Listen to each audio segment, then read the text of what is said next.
Hai, salam transparan. This is Dr. Wong Lip Hui. Saya akan membicarakan hari ini tentang topik yang sangat interesting. You get what you paid for. Banyak sekali pertanyaan dari para health and beauty enthusiast yang mau membuat skincare dengan merek sendiri. Jadi pabrik begitu banyak ya di Indonesia ya, ada 1000-an ya. Nah, pilih yang mana? Jadi sekali lagi banyak sekali pabrik yang berlomba-lomba untuk menawarkan harga yang murah. Kemasannya menarik, beragam, beraneka ragam. Ya aman juga ya, aman berarti tidak mengandung logam berat yang berbahaya, tetap sesuai peraturan BPOM ya, jadi tidak mengandung bahan-bahan obat. Jadi udah aman, murah, kemasan menarik. Tapi kita perlu bertanya, berkhasiat apa tidak? Apakah setelah pemakaian memberikan efek positif yang bermakna? Karena tujuan kita memakai kosmetik kan memang membuat diri kita mempunyai penampilan yang lebih baik ya. Jadi kulitnya juga lebih glossy dan lebih bright gitu. Jadi apakah ada efek-efek tersebut? Ini yang kita harus bertanya ya sebelum kita membuat keputusan. Jadi saya rasa di Indonesia tuh sangat sekali memungkinkan orang untuk hanya melihat harga menarik. Yang penting harga menarik, di wear and dose, udah produk berjalan. Tapi is it going to be long lasting? Apakah ini akan forever? Karena kalau konsumen sekali lagi tidak melihat adanya perbedaan yang bermakna, mereka slowly akan switch ke produk lain. Jadi sekali lagi, manfaat, khasiat itu sangat penting. Saya akan memberikan slide berikutnya. Jadi sebelum kita datang atau sebelum kita mendatangi pabrik tuh, just do your homework. Jadi maunya apa sih produknya? Maunya acne, apa whitening, apakah anti-aging? Mau full range ya, 5 macam, sabun, toner, krim pagi, krim malam, apa serum, atau hanya selected 3 item, sabun, krim pagi, krim malam. Terus audiensnya umur berapa? Terus target pricing kira-kira berapa? Ya itu harus ada juga ya target pricing ya. Dan setelah itu kita perlu juga lihat untuk pabrik yang kita mau kunjungin. Mungkin kita make a call dulu ya, telepon tanya. Kalau mereka belum apa-apa udah acting as a penjual toko ya. Sorry I say penjual toko begini. Ini harga yang kita ada, daftaran kita ada. Take it or leave it. Dan kita juga nggak boleh acting sebagai pembeli barang di toko. Minta dong harga, daftar harga, minta dong price list. I don't think that should be the way ya. Jadi kita harus tahu apa yang kita mau dulu. Bukan apa yang ada, udah kita pilih. Jadi making your own brand of skincare ya, bukan seperti beli barang di toko gitu. Jadi itu yang menyedihkan ya. Waktu saya bekerja di pabrik kosmetik ya, saya sedih sekali untuk melihat konsumen pertama kali datang adalah bisa minta price listnya, bisa minta harganya, produk listnya. Jadi membuat skincare itu bukan hanya memilih udah gitu just do. Itu boleh juga kalau Anda mau yang murah meriah, standard price, mungkin pabrik akan menyodorkan apa yang ada. Jadi take it or leave it gitu. Tapi kalau Anda maunya customize, Anda maunya didengar ya, itu pabrik tuh harus mendengar ya. Jadi keperluan kita itu apa sih? Oke, udah gitu apa yang available bahan aktifnya? Ini literatur yang ada untuk bahan aktifnya diperlihatkan. Ya kalau lebih keren lagi, ini adalah formula yang sudah teruji klinis. Biasa tuh memang udah mahal ya kalau ada teruji klinis karena mereka tuh udah spend time and money ya on clinical trial ya. Jadi biasanya itu emang lebih premium, tapi udah pasti bisa di backup scientifically dan itu backingnya tuh bisa dipakai untuk promotional message nanti. So coming back again, jadi kita lihat apakah pabriknya itu berbasis ilmiah ya. Jadi memang tidak banyak pabrik yang berbasis ilmiah ya, apalagi di Indonesia ya. Jadi mereka mostly mungkin fokus pada pabriknya berapa besar, mesinnya berapa besar, berapa komplit mesinnya, udah gitu terus berapa mewah dia punya lobbynya dan sebagainya. Sekarang it depends on Anda kembali, what is your priority ya. Jadi itu yang Anda harus consider. Yang terpenting adalah jangan lupa untuk minta sampel atau beli sampel after sampel. Jadi Formula 1, 2, 3, 4 Anda compare. Sampel jangan dipakai hanya 1 minggu saja, tapi beberapa minggu untuk lihat efeknya ada apa enggak, positif apa enggak. Dan feel-nya waktu kita spreading tuh enak apa enggak. After feel-nya itu setelah kita aplikasi apakah lengket, tacky, itu kita harus lihat juga. Ya kalau Anda jeli, Anda bisa lihat krimnya misalnya apakah smooth, kilap, bergerigi, terus lengket, pekat apa tidak gitu. Jadi itu yang faktor-faktor yang kita harus consider. Banyak sekali janji-janji yang ditawarkan oleh produsen ya. Jadi mereka bisa saja menawarkan berbagai macam bahan aktif. Bahan pembantunya juga biasanya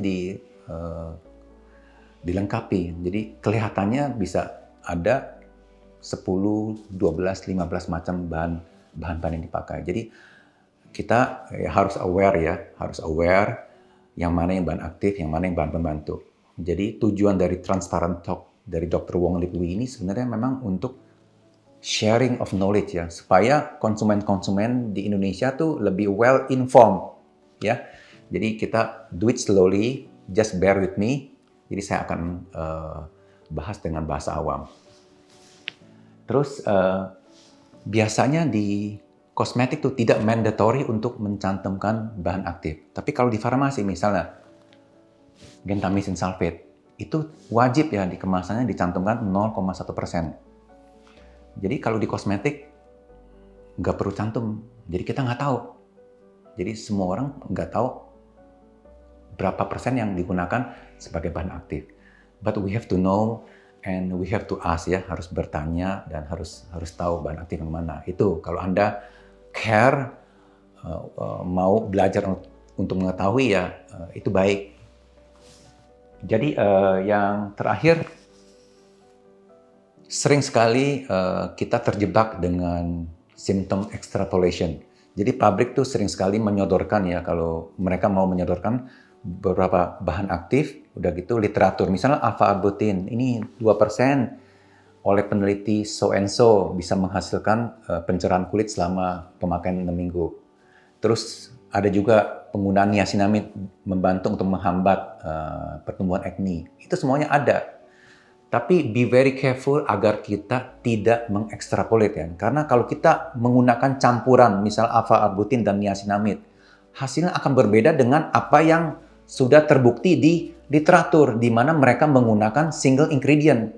Jadi we cannot extrapolate, we cannot memprediksi ya. Extrapolate is prediksi secara proporsional apa yang akan terjadi dengan adanya beberapa data yang ada di masa sekarang ini. Jadi be careful not to extrapolate. Jadi sekali lagi yang episode saya sebelumnya, pentingnya uji manfaat pada produk akhir. Karena pada produk akhir yang kita lihat what actually is happening setelah kita mencampurkan beberapa bahan aktif dan bahan pembantunya gitu. Jadi itu yang memang yang penting ya untuk kita ketahui ya. Jadi manfaat akhir produk yang kita mau pakai itu di kemasan yang kita mau pakai. Jadi semuanya itu harus in actual condition waktu kita uji klinis.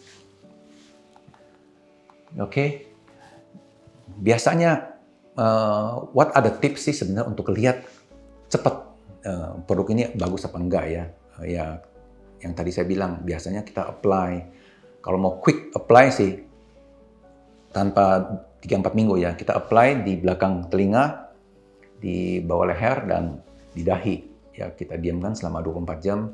Udah gitu kita lihat lagi, kita pakai lagi selama 48 jam apakah ada iritasi ya. Jadi kalau nggak ada iritasi, that's fine gitu. Terus kita juga bisa lihat apakah feel-nya enak, waktu kita apply, after feel-nya tacky apa enggak. Terus penampilan krimnya kilap, glossy, bersih. Terus kalau krim misalnya tanpa ada buntir-buntiran yang kasar ya. Jadi harus halus gitu. Terus penting sekali untuk kita lihat ya apakah ada instant whitening. Nah, orang Indonesia maunya adalah wah, sekali pakai 1-2 hari langsung cerah, langsung putihnya beda gitu. Itu bahaya. Episode saya yang sebelumnya justru membuktikan kalau kita memakai bahan logam merkuri, misal bahan aktif yang mengandung merkuri, itu cepet tuh. Tapi sangat poisonous ya, sangat mengandung racun yang berbahaya untuk tubuh kita ya. Jadi liver sama kidney kita itu bisa ada dampak negatif. Jadi misalnya